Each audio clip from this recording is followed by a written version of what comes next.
मैं स्कूल में ही था, कुछ ऐसी ही बात मैं बोल रहा था। एक आंटी हुआ करती थी, तो मैं उनकी दिनचर्या देखता था। मैं ये भी देखता था कि उनको तकलीफ़ें बहुत हैं। वो मेरे घर आकर के बताया करती थी लोगों को। तो एक दिन मैं उनके यहाँ था, तो मैंने कहा, आप ऐसी ही ज़िंदगी रोज़ जीती रहती हैं, आपको देश का, दुनिया का, जहान का कुछ पता नहीं, आपने ज़िंदगी में कभी 1 रुपया कमाया नहीं,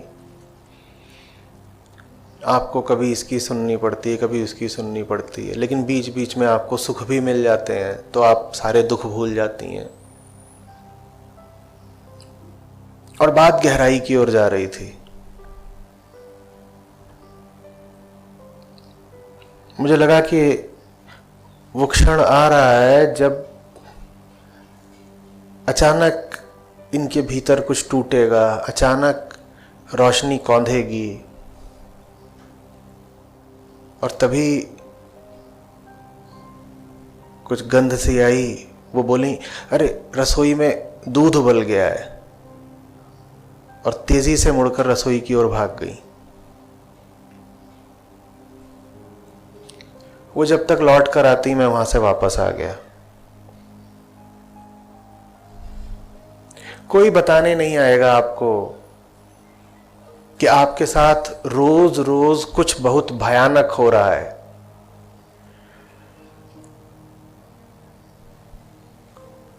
मौत सा भयानक। और अगर कोई बताने आएगा भी तो रसोई में दूध उबल जाएगा, आपको भागना पड़ेगा।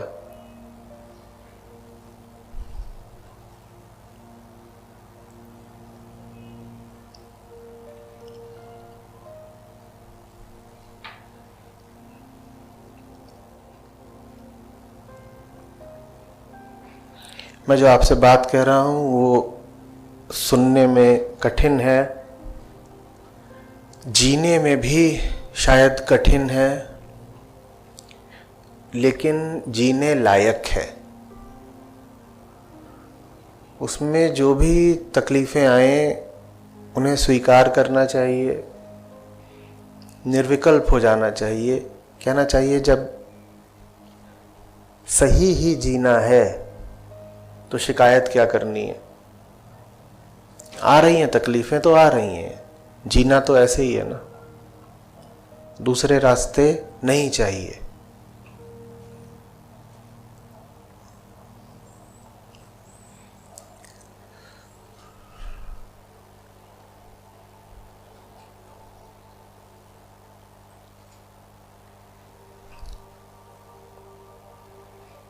मैंने जो रसोई और दूध वाला भी उदाहरण दिया, मैं अच्छे से जानता हूं आप में से कई लोग सोच रहे होंगे, पर वो क्या करती महिला? अगर दूध उबलने और जलने की गंध आ रही है तो वो चली गई रसोई में, उन्होंने बर्नर से दूध उतार दिया होगा। आप नहीं समझ रहे हैं बात को। आपकी जिंदगी में कुछ ऐसा होना चाहिए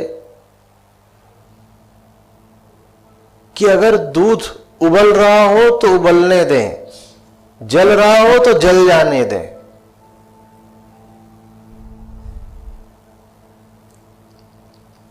हमारे पास नहीं होता, इसीलिए हमारी यही वरीयताएं फिर हो जाती हैं जिंदगी में। हम बहुत परेशान रहते हैं, पर किन बातों पर? आज दूध नहीं आया,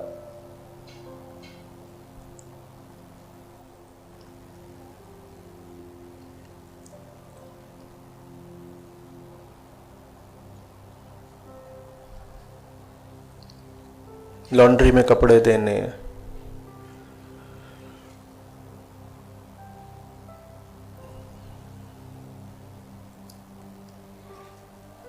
अमेज़न पर ऑर्डर किया था, गलत चीज ले आया है, रिप्लेस करानी है।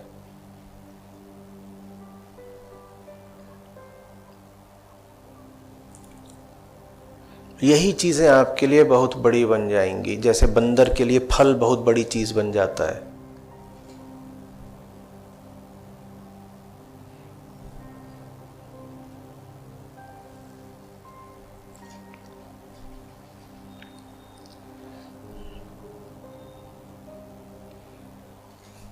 ये चेतना की एक स्थिति है जो हमें मिलनी ही चाहिए, जिसमें हम कहते हैं जल जाए दूध, छूट जाए फल, कुछ और है जो बहुत जरूरी है, नहीं करते परवाह।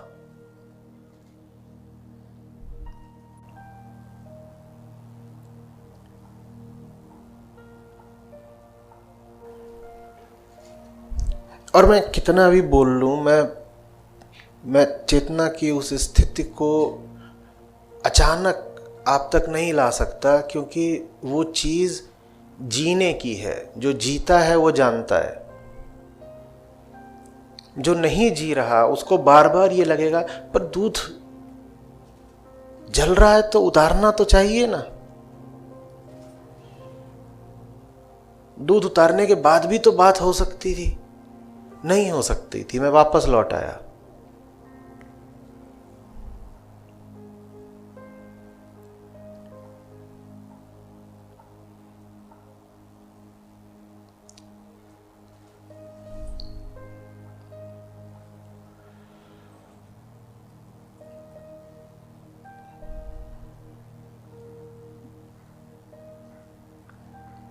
हम जिस व्यवस्था में जी रहे हैं, शैक्षणिक और आर्थिक, वो आपको नहीं बताने आएंगे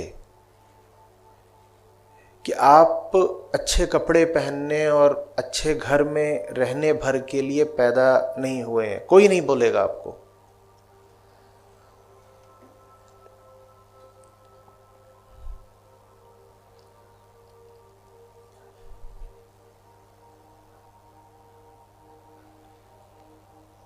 इसीलिए पूरी कोशिश करी जाती है भोगवादियों द्वारा, पूंजीवादियों द्वारा अध्यात्म को दबाने की।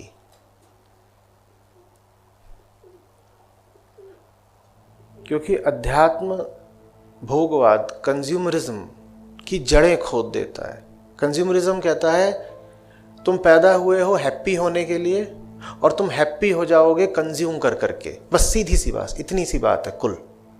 Happiness is the purpose of life, happiness is attend through consumption. ये कुल दर्शन है आज के जगत का, और ये बहुत बेहुदा, बेढंगा, बंदरनुमा और घातक दर्शन है।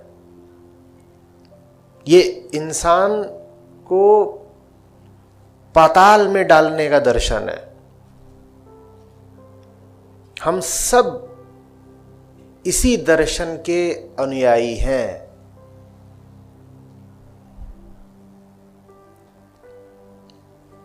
हमें हैप्पीनेस चाहिए, और आपका दिल धक से रह जाएगा। आप यहाँ ऋषिकेश में जो बुक स्टोर्स हैं वहाँ जाइए, वहाँ आध्यात्मिक किताबें भी आपको ऐसे ही टाइटल्स की मिल जाएंगी।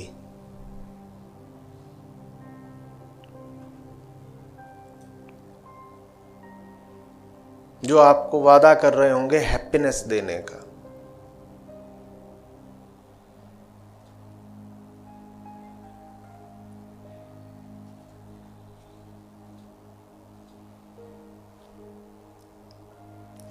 जिंदगी किस लिए है? त्वरित सुख के लिए, इंस्टेंट हैप्पीनेस के लिए। वो कैसे मिलेगी? भोग से, कंजम्पशन से। किस चीज का भोग करना है? फल का और बंदरिया का। तो कुल जिंदगी यही करते रहना है।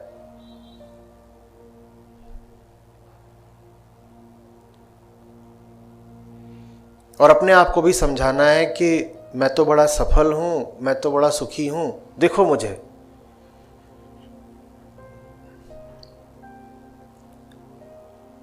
मेरा केला कितना बड़ा है। पूरा गुच्छा है मेरे पास, 1 दर्जन। कैसा लगेगा अपनी आखिरी सांसों में ये याद करते हुए कि जीवन भर क्या किया, ब्रांडेड कपड़े पहने, ऊंचे ब्रांड्स वाले, जो साकेत की, गुड़गांव की मॉल में मिलते हैं। ये जिंदगी का कुल निष्कर्ष।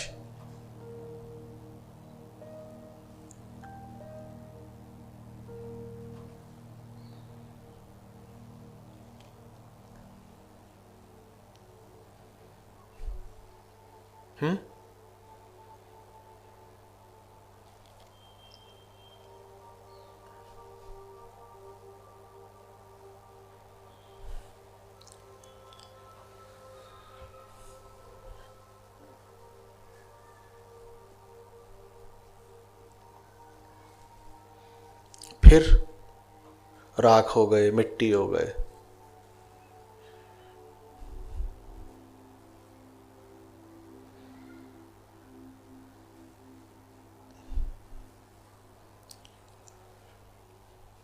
सही चुनौती भरा काम करेंगे, जीवन चमकेगा, आंखें चमकेंगी, आपके चेहरे पर ही एक अलग बात रहेगी। और बंदर जैसा काम पकड़ लिया जिसमें सुरक्षा भरपूर है, बंधा बंधाया पैसा मिल रहा है, करना धरना ज्यादा कुछ होता नहीं,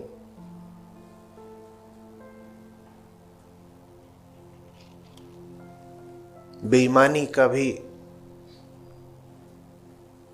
भरपूर मौका रहता है, ऐसा कोई काम पकड़ लिया,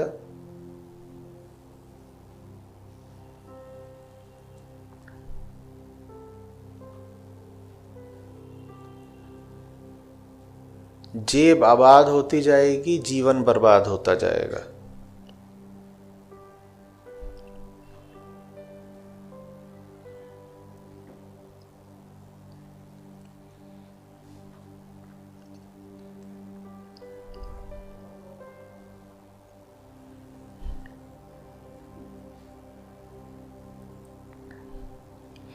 मैं पैसे के खिलाफ नहीं हूं, इतना डर के मेरी ओर मत देखिए।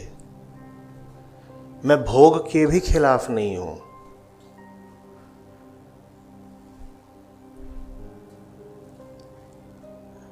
ऐसे भोगो ना जैसे अर्जुन अपने गांडीव को, अपने तीरों को भोगते हैं। वो भी उस समय का state of the art equipment था कि नहीं था? उस समय की ऊंची से ऊंची टेक्नोलॉजी वही थी। उनके पास भी ब्लीडिंग एज टेक्नोलॉजी की चीजें थीं, पर किस लिए? किस लिए? उस समय के जो सबसे उत्कृष्ट शस्त्रकार रहे होंगे, लोहार रहे होंगे, मेटलर्जिस्ट्स रहे होंगे, उन्होंने अर्जुन के आयुधों का निर्माण किया होगा ना। आसान तो नहीं होता एक अच्छा तीर बनाना, महंगा भी आता होगा या नहीं आता होगा। आज भी आपको पता है ना डिफेंस इक्विपमेंट कितना महंगा आता है।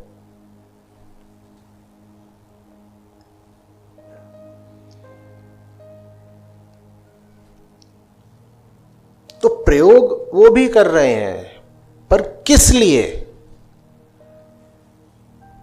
आपके पास एक महंगा मोबाइल हो, ठीक है, किस लिए? अर्जुन के पास महंगे तीर हैं, महंगा धनुष है, किस लिए? वो उससे क्या करते हैं? वो अधर्म का नाश करते हैं। ठीक ठीक, महंगा रथ भी है, वो उस समय का समझ लीजिए सबसे विकसित टैंक था, बहुत महंगा आता है। अर्जुन का रथ बहुत महंगा रहा होगा।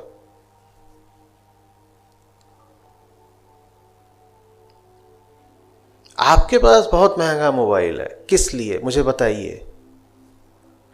महंगे मोबाइल के होने में अपने आप में कोई दिक्कत नहीं, पर किस लिए, क्या करते हो उस पर, करते क्या हो?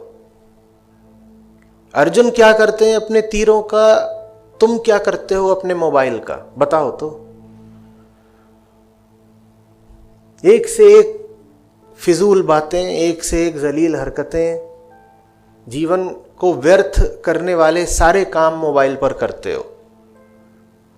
और उस 1.5 लाख के मोबाइल को खरीदने के लिए जिंदगी बेच दी, घूस भी खा ली, सारे पतित काम कर डाले ताकि एक 1.5 लाख का मोबाइल आए जिस पर फिर तुम बेहुदा बातें करो।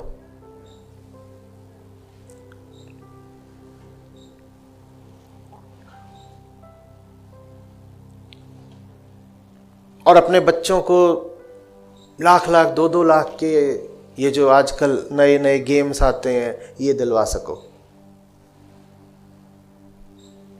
शायद और महंगे भी आते हैं।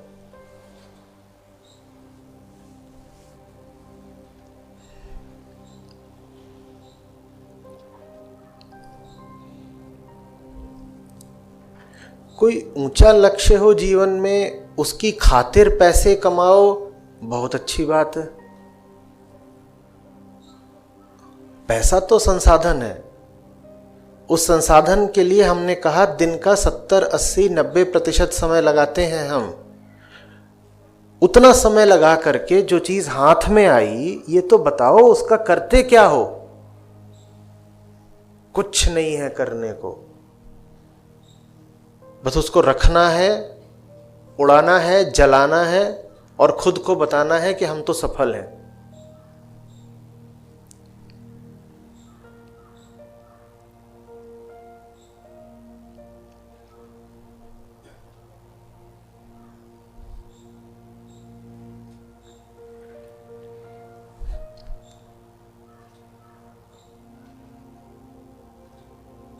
हमारी नौकरियां बहुत महंगी नौकरियां होती हैं। वो जो आपको तनख्वाह मिलती है ना, या आप जो भी व्यवसाय धंधा करते हैं उससे आपको जो मुनाफा मिलता है ना, उसके लिए आपने अपनी जिंदगी जला दी। समय ही तो जीवन है ना, समय दिया है, अपना जीवन ही दिया। आपका जीवन इतना सस्ता था।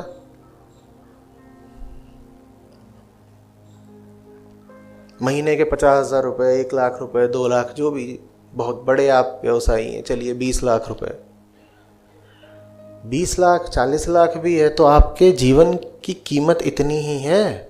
इतना कोई आपको दे दे तो आप कहेंगे ठीक है मुझे मार डालो, क्योंकि यही तो मेरे जीवन की कीमत है। आप बेच देंगे जीवन को।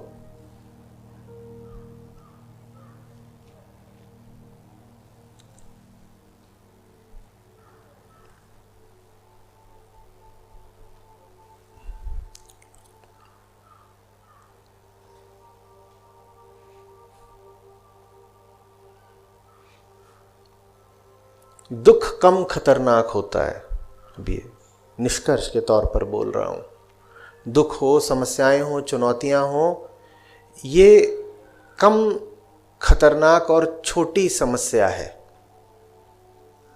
कहीं ज्यादा खतरनाक चीज है सुख और जीवन का सामान्य चलना, गाड़ी का पटरी पर चलना।